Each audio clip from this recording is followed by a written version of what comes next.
Greetings and bienvenue. Come on in, sit on down. Because SCPs won this week's free weekly Patreon poll. For those of you who don't know, SCP stands for Secure, Contain, Protect. And initially started as no more than a humble 4chan page, but in 2007 was able to expand beyond its bounds and become its own entity as the SCP Foundation, a place where numerous creators and contributors could add their stories into this extensive and expanding world, where the lore is ambiguous, but also tactile, but also steadfast. It's a really exciting and important concept to horror, and has influenced a ton of different movies, books, and other media. Now, if you're new to the channel, then I can introduce you to myself as a huge horror fan. I mean, look at all the other videos that I've done based on the concept. And horror, much like trauma and charity, begins at home. No, Daddy, no! So I went ahead and scoured through your comments, through the website, through everything that I could find online, reading every single SCP entry. To find something that I thought would make for a good video today. And I am proud to say, I think I found some really good stuff. So without much further ado, let's hop into today's video. Hi, I'm the Thesterninator, but my friends call me Stern. Welcome to the channel. While you're here, don't forget to drop down below, like, comment, subscribe, do all that fun stuff that makes me and YouTube happy, and oh look, an IKEA! Let's start out with this mask that you guys seem to love so very much, also known as SCP-035. The mask is said to leak a dark liquid that corrodes anything it touches, with glass seemingly near impervious to its contaminant. It corrodes glass the slowest. Anything wearing the mask takes on the persona of the entity housed within it, which has allowed for further study into the history of this SCP.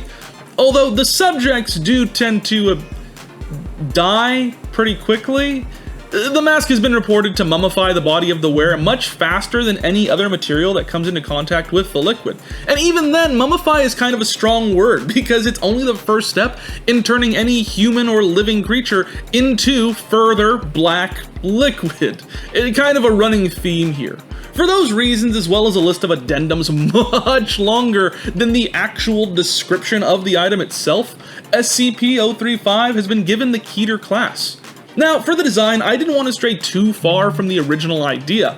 I did, however, actually do a full drawing and rendering of this Pokemon before my recording software decided that it wanted to fully crash. It allowed me to record absolutely everything in a previous version of this Pokemon, but decided that the original file would appear as corrupted and not work in any format. So I kind of just had to draw it again. And honestly, I like this version a lot more. There's a personality to it that I really enjoy. This dualism between the smiling face and the shadowy spirit living within. The mask itself is just a stripped down and Pokemonified version of the actual mask, and the ghoul living within was obviously an additive. I took notes from shadowy Pokemon like Cofagrigus, but didn't want to go too heavy-handed into the same type of design. I picture this creature being made out of living liquid and functioning almost like a hermit crab, hiding away within the mask when humans or other predators get too close. One of the biggest struggles with designs like this is kind of where to stop. I want the mask to feel detailed and carved, but I also don't want to go too outside of the realm of Pokemon design, which tends to be a little bit cleaner. This is a problem that will come up throughout the video, especially in our last Pokemon. But for this one, I found that by changing the lining of the mask, I could achieve this happy medium, wherein rather than using black outlines for all of the little details like I normally do, I used a color that was a little darker than what would be used for the shadows.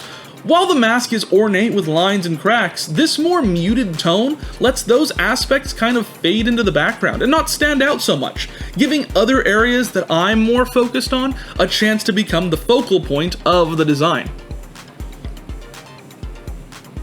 Grimask, the false face Pokemon. It was discovered in the ruins of an abandoned old home, just sitting there in a pile of black slime. When the mask was taken in for identification, it was discovered to be a Pokemon, while the goo is yet unidentified, but does contain small traces of human DNA. For the time being, this Pokemon is under strict surveillance at Porrico's Desert Research Facility. Well, I figured that making you wait through 2 Patreon polls is much long enough, so I started drafting up a new Pokemon inspired by the Plague Doctor himself. Or at least I try. It felt like every time that I sat down to draw out this line, I'd get a knock at the door and have to drop everything to go and answer it. But lo and behold, every single time there was no one out there. Neighborhood kids probably, but regardless, after unplugging my doorbell and sequestering myself into the back room, I was finally able to get to work on this cute little fella. I picture it something like a starter, and so had some motifs that I could grasp onto. Thing is, I've already done a few Plague Doctor inspired Pokemon for our live streams and commissions. Plus, we already have a Plague Doctor Pokemon officially. So, having kind of trapped myself into designing a Pokemon version of SCP-049, I wanted to get a direction that felt very different from what I've already done and what we've seen before.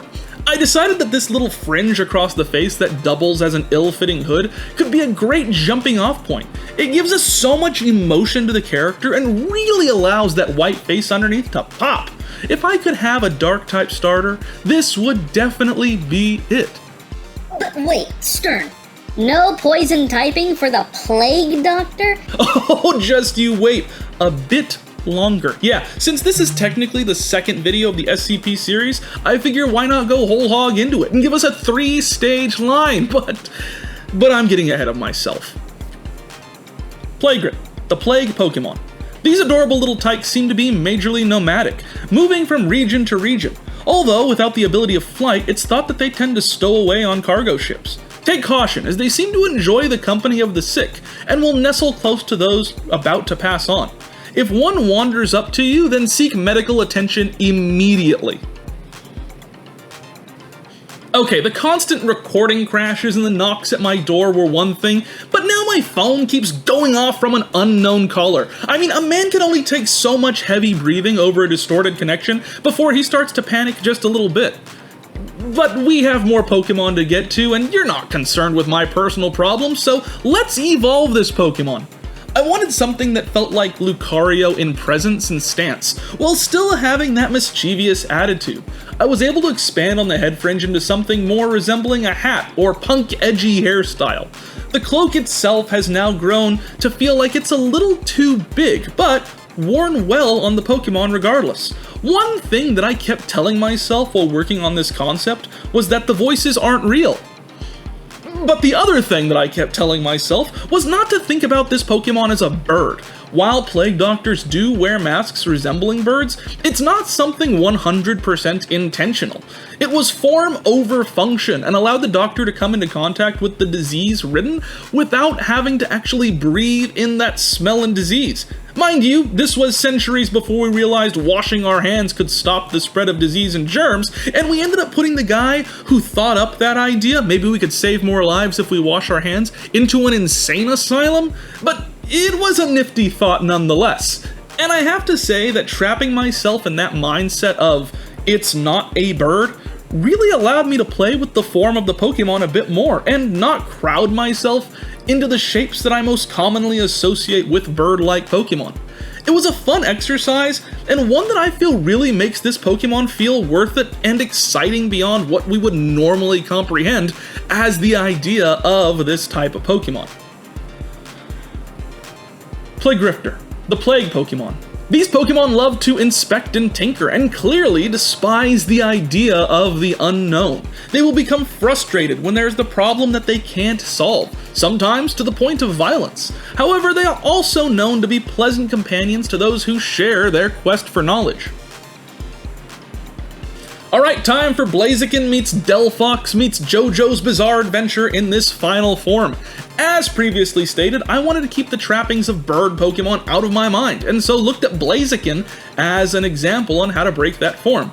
But Stern, Blaziken is a chicken. Yeah, I know, but let me explain here a little bit. I also made note of how Delphox shape language creates the illusion of a dress or cloak, and wanted to better tie that head cover into something that felt like a hat without changing the overall design too drastically, and so JoJo with his hair hat was a quick guide on how to do that.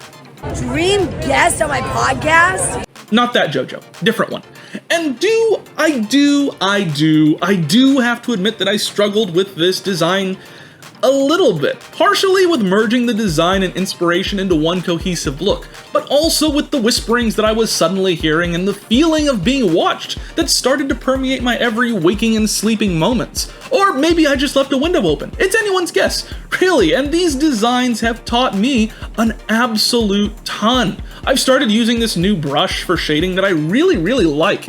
I get the question a lot on what kind of brushes I use in Photoshop, and adding soft, round pressure opacity, which is the name of that brush, soft, round pressure opacity, to my arsenal has really changed my game. It's a brush that dithers out towards the edges, but allows my pen pressure to play into the gradient of shadows and highlights.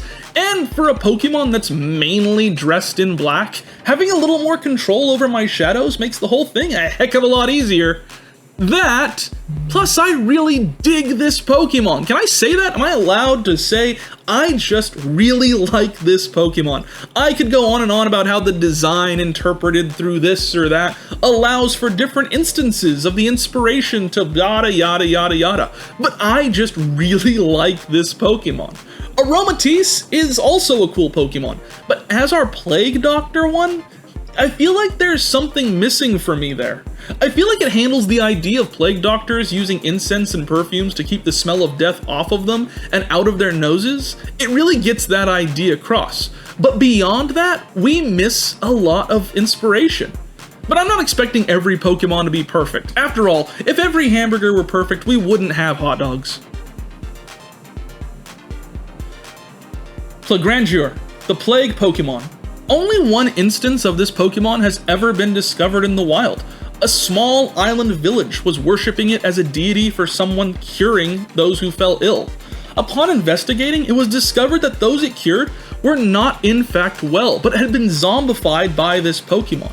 It has since been captured and is being held in Porrico's Oceanic Research Lab. Before we move on to our last Pokemon, take a look at this thing from an upcoming video. Let me know in the comments if you can guess the theme.